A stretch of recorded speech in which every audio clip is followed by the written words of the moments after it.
Hi everyone အားလုံးပဲမင်္ဂလာပါကျွန်တော်ဒီနေ့မှာတော့ပုံမှန်နေ့စဉ်သုံးမှာတာမကအလုပ်ငန်းခွင်မှာပါသုံးသပ်မယ့်အင်္ဂလိပ်စာစကားပြောလေးတွေကိုမျှဝေပေးခြင်းနဲ့ပထမဆုံးတစ်ခုက is the flight on time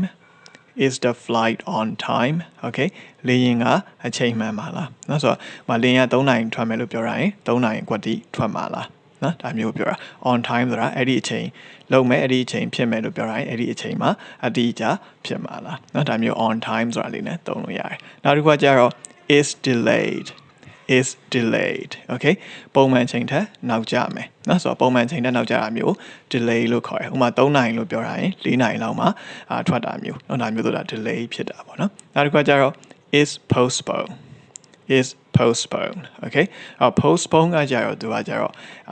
ဒီတခြားရက်ကိုရွှေ့လိုက်တာမျိုးเนาะရွှေ့ဆိုင်းလိုက်တာပေါ့เนาะဆိုတော့ဥပမာဒီနေ့3နိုင်ထွက်မလို့ပြောရတယ်ဒါပေမဲ့ဒီနေ့လုံးဝမထွက်ဖြစ်တော့ဘူးဥပမာနောက်နေ့မှထွက်ခြင်းထွက်မယ်နောက်တဲ့2ရက်3ရက်လောက်နေမှထွက်ခြင်းထွက်မယ်เนาะဒါမျိုးပေါ့ postpone လုပ်လိုက်တာတခြားရက်ကိုလုံးဝရွှေ့ပလိုက်တာရွှေ့ဆိုင်းလိုက်တာเนาะနောက်တစ်ခုကကြတော့ is cancelled okay ပယ်ဖြတ်လိုက်တယ်ဒါကကြတော့လင်းခီးစဉ်ကိုလုံးဝပယ်ဖြတ်လိုက်တာနောက်ရက်တွေလည်းပြန်ပြီးတော့ရွှေ့ပြီးတော့ဆွဲမပေးဘူးလုံးဝကိုဖြတ်သိမ်းပလိုက်တာနော်ဒါမျိုး cancel လို့ပြောတာနောက်တစ်ခုကကျတော့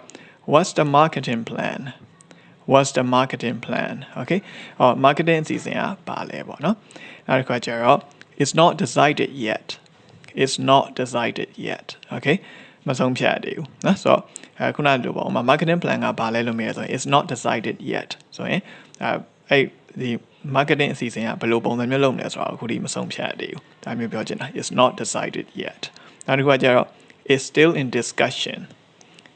in discussion okay ဆွေးနွေးနေတော့မယ်ရှိသေးတယ်အဲ့တော့ဆွေးနွေးနေတော့ရှိသေးတယ်ဆိုတော့ still in discussion လို့သုံးလို့ရတယ်နောက်တစ်ခုကကျတော့ is confirmed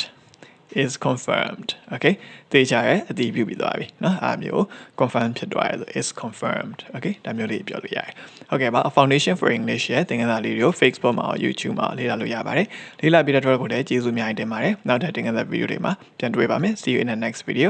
goodbye